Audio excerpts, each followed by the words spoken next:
yeah, I'm zipping through the streets. Conjure my close with my curvy sweet. Sight full of trees, my eyes to freeze, my heart just freeze. I'm locking keys, don't tell me sleep, my baby breeze. I'm on my knees, accept me please. I won't force you beyond, you just listen on my cheeks. We shall live together happy, all years and months and weeks.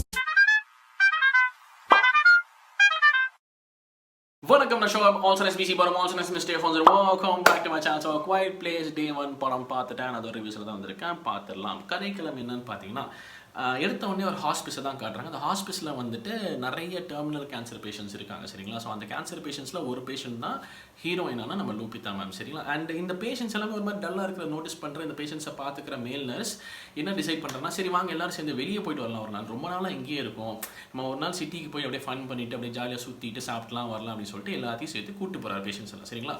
போகிற நாளுன்னு பார்த்து ஒரே கலவரமாக இருக்குது. Police வண்டிங்க சர்றபுரன் போகிறதுன்னா, மேலே ஜெட்ஸ் பறக்கிறதுன்னா, என்னமோ தப்பாக இருக்குன்னு சொல்லிட்டு சூதாரிச்சுட்டு, சரி வேணா நம்ம திருப்பி ஹாஸ்பிட்டலுக்கே போயிடலாம் கிளம்புங்க அப்படின்னு சொல்லிட்டு பேஷண்ட்ஸ் எல்லாம் வண்டியில் ஏற்றுற நேரத்தில் அந்த ஏலியன்ஸோட என்ட்ரி நம்ம ட்ரெயிலரில் பார்த்துருப்போம் இல்லையா, டமால் டுமின்னு சொல்லிட்டு. ஸோ ஏலியன்ஸ் என்ட்ரி அடிச்சு துவம்சம் பண்ணுது. உள்ளே வந்தோன்னே எல்லாத்தையும் சரம் வாரியாக போட்டு தள்ளுது. இந்த ஏலியன்ஸ் தப்பிக்கணும்னா குவைட்டாக இருக்கணும். ஸோ எல்லாருமே குவைட்டாக இருந்தாங்களா, என்ன ஆச்சு, இந்த ஏலியன்ஸ் தப்பிச்சாங்களா, இல்லை எல்லாருமே செத்துட்டாங்களா அப்படிங்கிறத மீதி கதை, சரிங்களா. ஸோ கதை கிளம்பி தூக்கி அப்படி ஓரமாக வச்சிடலாம். Coming to the positives of the film. Performance தான் எனக்கு ஃபஸ்ட்டு பாசிட்டிவாக தோணுச்சு. அண்ட் இதில் ரெண்டே பேர் தான் மெயின். நம்ம ட்ரெயிலரில் பார்த்தா அதே லூபிதா மேம் ஹீரோயினும் ஜோசப் குவினான ஹீரோவும், சரிங்களா. ஸோ இவங்க ரெண்டு பேர் தான் சாலிட் பர்ஃபார்மன்ஸ். அந்த அவங்க பதட்டமாகட்டும், அந்த பயமாகட்டும், அந்த அழுகையாகட்டும், அந்த சின்ன சின்ன க்யூட்டான மூமெண்ட்ஸ் ஆகட்டும், நீங்கள் அந்த படம் பாருங்கள், அது புரியும் சொல்கிறேன். ஸோ ஆக்டிங் வைஸ் ரெண்டு பேரும் பிரித்து தள்ளிட்டாங்க. மற்ற யாருமே பெருசாக அங்கே ரெஜிஸ்டரே ஆகலை. ஸோ அவங்க பெர்ஃபார்மன்ஸை பற்றி சொல்ல முடியல.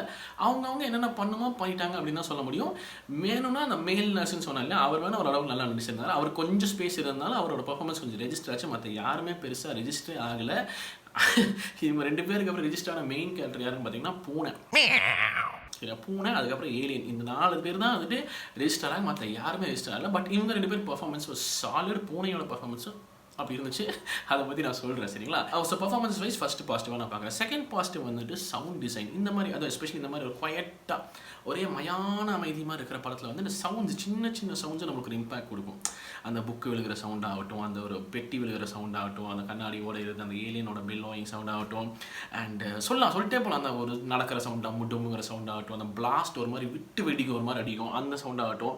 Sound design was excellent. நீங்கள் சூப்பரான தியேட்டரில் உட்காந்து ஒரு மால் மாதிரி ஒரு இடத்துல உட்காந்து கேட்டிங்கன்னா வேற மாதிரி அடிக்குது.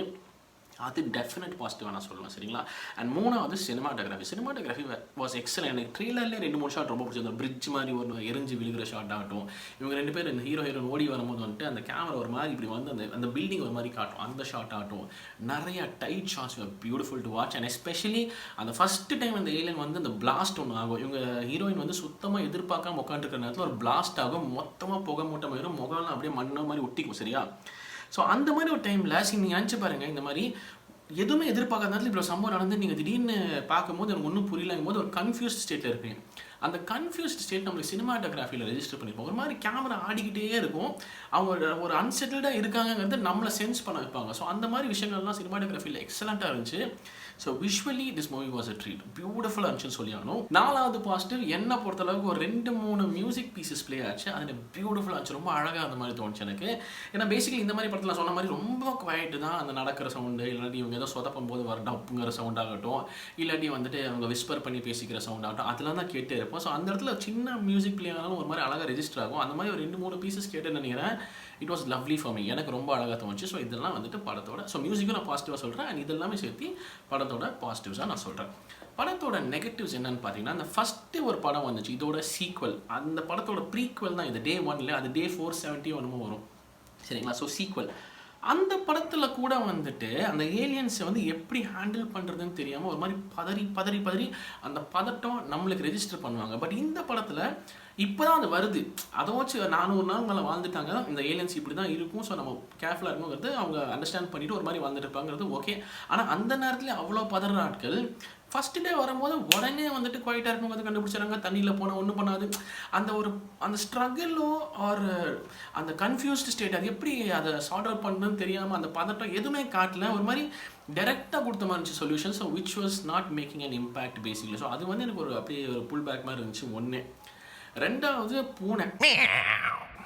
அந்த பூனை வாஸ் வேற மாதிரி அந்த சினிமாட்டோகிராஃபி அழகாக இருந்துச்சு சொல்லி இந்த பூனையை நிறைய ஷாட்ஸ் கட்டிப்பாங்க ஒரு மாதிரி பியூட்டிஃபுல்லாக கேப்சர் பண்ணிருக்காங்க. இவன் தான் அடுத்த ஹீரோ, இவங்க 2 பேருக்கு அப்புறம் இவன் தான் ஹீரோங்கிற மாதிரி.